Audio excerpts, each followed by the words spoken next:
ขุดไปขุดมาสลักหลุดอีกเอาต่อเข้าไปเสียบกระเทืองต่อเข้าไป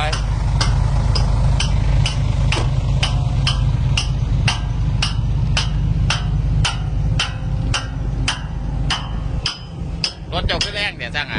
รถเจ้าขึ้นแรงเนี่ยฮะเงาเลย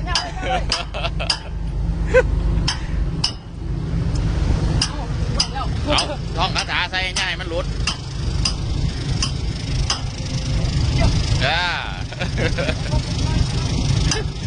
ลงแม่เขาทำได้ลงหรอ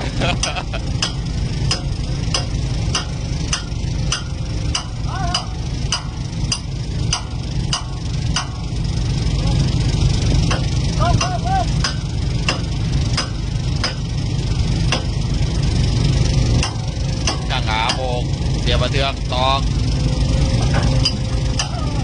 ปุ่งกีซานี่ SY 204เอาติดเหนียวติดไว้เนาะอีก